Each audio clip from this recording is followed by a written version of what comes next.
दोस्तों आज अपनी इस वीडियो में हम बात करेंगे ऐसे फॉर्जरी केसेस के बारे में जिसमें कि आपके ऊपर बीएनएस का 338 सेक्शन लग जाता है, जिसकी वजह से पुलिस आपको डायरेक्ट तरीके से अरेस्ट कर सकती है। कोई किसी तरह का नोटिस देने की जरूरत नहीं, पुलिस आपको अरेस्ट करेगी और सीधा जेल भेज देगी। तो इसी वजह से कई सारे लोग ऐसे होते हैं जो कि एंटीसिपेटरी बेल का सहारा लेते हैं। कई बार ऐसा भी देखा गया कि जो मामले जो होते हैं ये ऑर्गेनाइज क्राइम के होते हैं। ऑर्गेनाइज क्राइम का मतलब जिसमें मल्टीपल लोग होते हैं और पूरी प्लानिंग के साथ किसी इंसान के साथ चीटिंग की गई, फॉर्जरी की गई, डॉक्यूमेंट्स में छेड़छाड़ की गई, फर्जी अकाउंट खोले गए या किसी भी तरह से फर्जी दस्तावेज का इस्तेमाल किया। तो ऐसे मामलों में बेल लेना बहुत मुश्किल हो जाता है और खास करके एंटीसिपेटरी बेल लेना तो और मुश्किल हो जाता है। इसीलिए हाई कोर्ट, सुप्रीम कोर्ट तक आपको जाना पड़ता है। कई बार ऐसा देखा गया कि नॉर्मली सेशंस कोर्ट में आपको एंटीसिपेटरी बेल नहीं मिलती है। जैसे ही आप एप्लीकेशन लगाते हो 482 BNSS के अंदर, जब आप एप्लीकेशन लगाते हो एंटीसिपेटरी बेल की, तो सेशंस कोर्ट आपकी बेल डिसमिस मार देता है। क्या है वो कारण जिसकी वजह से आपको एंटीसिपेटरी बेल नहीं मिलती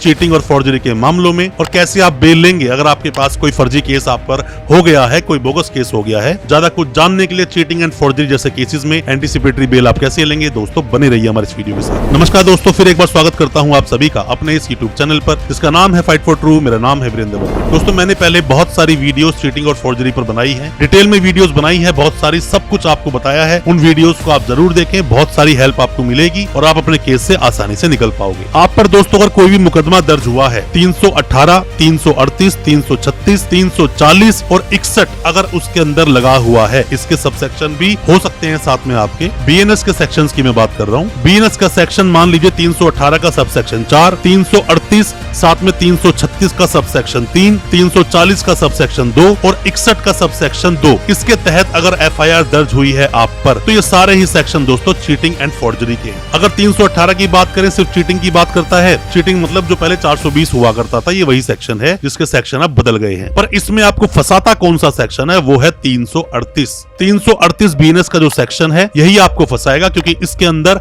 उम्र कैद की सजा का प्रावधान है और साथ में ही फाइन भी आपको देना पड़ सकता है, जिसकी वजह से एंटीसिपेटरी आपकी बेल नहीं होती। होता क्या है कि मान लीजिए किसी भी केस में आपका नाम आया, उसमें काफी सारे लोग थे, मिलकर ठगी कर रहे थे, लोगों के साथ चीटिंग कर रहे थे, फिर चाहे आपकी इन्वॉल्वमेंट कैसे भी रही हो। मान लीजिए कि आपने डॉक्यूमेंट दिए थे सिर्फ अकाउंट खुलवाने के लिए, आपने अपना अकाउंट किसी को यूज करने के लिए दे दिया, उसका कमीशन ले रहे थे, या फिर सिर्फ आप नंबर्स प्रोवाइड करते थे, सिम प्रोवाइड करते थे, ये कुछ भी रहा हो, इसमें आपका नाम तो अब एफआईआर में आ ही जाएगा दोस्तों। जैसे ही एफआईआर लॉन्च होती है या इन्फॉर्मेशन मिलती है, कई सारे लोग वहां से भाग जाते हैं या फिर अपनी अरेस्ट से बचते हैं, और ऐसे में ही वो एंटीसिपेटरी बेल का सहारा लेना चाहते हैं, वो एंटीसिपेटरी बेल लगाना चाहते हैं, और लेना भी चाहिए। अगर आपके ऊपर कोई फर्जी कोई मुकदमा हो गया है, कोई भी झूठा मुकदमा हो गया है, तो आपके पास एक रेमेडी है, आपका अधिकार है, आपको जाना चाहिए एंटीसिपेटरी बेल लगाने में, जो कि लगाई जाती है 482 BNSS का ये सेक्शन है। इसके तहत आपको एंटीसिपेटरी बेल लगानी पड़ती है। ऑर्गेनाइज क्राइम में इतनी आसानी से बेल देते नहीं है, बट सेशंस कोर्ट अगर आपको बेल ना दे तो आपको हाई कोर्ट, सुप्रीम कोर्ट जाना चाहिए, कुछ ना कुछ रिलीफ मिल जाएगा। बट कुछ सावधानियां भी आपको बरतनी चाहिए। सावधानियां क्या है? सबसे पहली बात दोस्तों, जब आप एंटीसिपेटरी अपनी बेल लगाते हो, सबसे पहले आप देखिए उसके अंदर कि 338 जो सेक्शन है बीएनएस का, वो हिट किस तरह से हो रहा है, मतलब कि आपकी उसमें इन्वॉल्वमेंट क्या है। सबसे पहले तो कोर्ट में उसी पर आर्गुमेंट करने के लिए बोलिए अपने वकील साहब को। सबसे पहली बात तो दोस्तों यही है। दूसरी बात, आप एक बात को और समझिए कि जब भी आप बेल लगवाते हैं एंटीसिपेटरी बेल, तो जो ड्राफ्ट बनाया आपके वकील साहब ने, मतलब कि जो बहस करने वाले हैं, क्योंकि आपसे बेहतर आपके केस को और कोई जानता नहीं है, तो जब कोई जानता नहीं है तो जो ग्राउंड उसमें बनाए गए वो आपके बताए हुए ग्राउंड्स होने चाहिए। इसीलिए आपको ड्राफ्ट पढ़ना ही चाहिए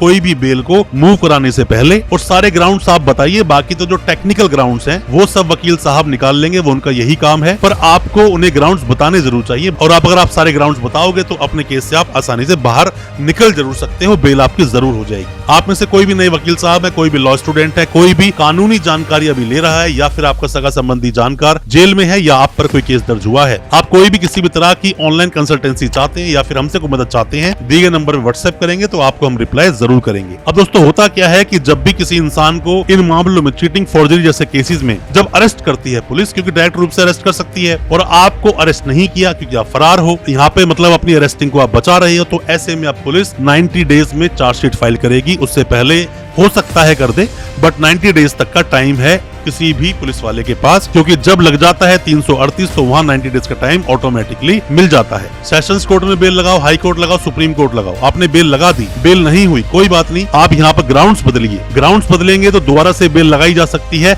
उसी कोर्ट में आप दोबारा से जा सकते हैं। मल्टीपल बेल, बार बार बेल लगाई जा सकती है, ऐसी कोई दिक्कत नहीं है, सिर्फ आपके ग्राउंड्स बदलने चाहिए, ये आप बिल्कुल ध्यान रखें। पर कई बार ऐसा देखा गया है कि चीटिंग के मामलों में, चीटिंग फोर्जरी का जब मामला बन जाता है तो ऐसे में कई बार पैसे की रिकवरी के बाद ही बेल दी जाती है, तो पैसे की रिकवरी बहुत ज्यादा मायने रखती है इसके अंदर पैसे की ठगी कितनी हुई। और साथ में दोस्तों एक बात आप और समझिए, जब चार्जशीट जब फाइल होती है तो चार्जशीट में भी आप देख सकते हो, अगर आप फरार हो, 3 महीने से आप फरारी काट रहे हो, तो उसमें भी आप देखिए कि इसमें 338 किस तरह से लगाया गया। अगर नहीं है तो आपके वकील साहब इसी पर बहस करेंगे कि मुझ पर तो 338 लगता ही नहीं, और जब 338 मुझ पर लगता ही नहीं तो मुझे 41A का, जो पहले नोटिस 41A हुआ करता था, अब वो 35 का सबसेक्शन 3 हो गया है BNSS में, कि मुझे तो 35 का कोई भी नोटिस दिया ही नहीं गया। जब मुझे 35 का नोटिस दिया नहीं गया तो इसका मतलब मेरी जो अरेस्ट हो रही है वो भी इलीगल है। तो यहाँ पर भी आप ऑब्जेक्शन उठा सकते हो। दोनों जो जजमेंट आए थे अर्नेस्ट कुमार का, सतेंद्र अंटिल का, दोनों जजमेंट्स का आप हवाला लोगे तो आपकी बेल यहाँ पे जरूर हो जाएगी। पर बार बार मैं आपको बोलता हूँ कि एंटीसिपेटरी बेल लेना इतना आसान नहीं है। यहाँ पर आपके वकील साहब को सारे ग्राउंड्स पता होने चाहिए, अच्छी ड्राफ्टिंग होनी चाहिए, और साथ में ही जब आर्ग्यूमेंट कोर्ट में होती है तो उसमें भी मुद्दों की बात होनी चाहिए। यहाँ वहाँ की बातों से आपको बेल नहीं मिलेगी। ये बहुत टेक्निकल एक मामला है एंटीसिपेटरी बेल का। और इसी के साथ साथ दोस्तों मैं एक रेमेडी आपको और भी दे देता हूँ कि मान लीजिए कि कहीं पर किसी भी तरह से अगर इलीगल मामला चल रहा है, आपका कहीं नाम ही नहीं है, पुलिस बिना इन्वेस्टिगेशन के ही आपको ढूंढ रही है और आपका किसी भी तरह से उस केस में नाम नहीं है, तो आप रिट का सहारा भी ले सकते हो, मतलब कि रिट लगा सकते हो हाई कोर्ट में जाकर, सुप्रीम कोर्ट में जाकर, उससे आपको स्टे मिल जाएगा और आपकी अरेस्टिंग बच सकती है। इस पर हम एक अलग से वीडियो ले आएंगे। कोई भी आप में से जानकारी चाहता है कमेंट बॉक्स में बताना कि हम रिट पर एक वीडियो बनाएं, इससे भी आप निकल सकते हो बिना एंटीसिपेटरी बेल लगाए। दोस्तों उम्मीद करता हूँ आज का हमारा वीडियो आपको अच्छा लगा होगा। अच्छा लगा हो आज का हमारा वीडियो, हमारी वीडियो को ज्यादा से ज्यादा अपने दोस्तों, परिजन, परिवार तक शेयर करें ताकि वो भी अपने आप को कानूनी जानकार बना सके। चैनल को सब्सक्राइब करना बिल्कुल ना भूले, साथ में लगा बेल आइकन जरूर दबा दें ताकि इसी तरह की लीगल अवेयरनेस की वीडियोस आप तक पहुंच सके सबसे पहले। बहुत बहुत शुक्रिया दोस्तों, धन्यवाद हमारे इस वीडियो के साथ बने रहने के लिए।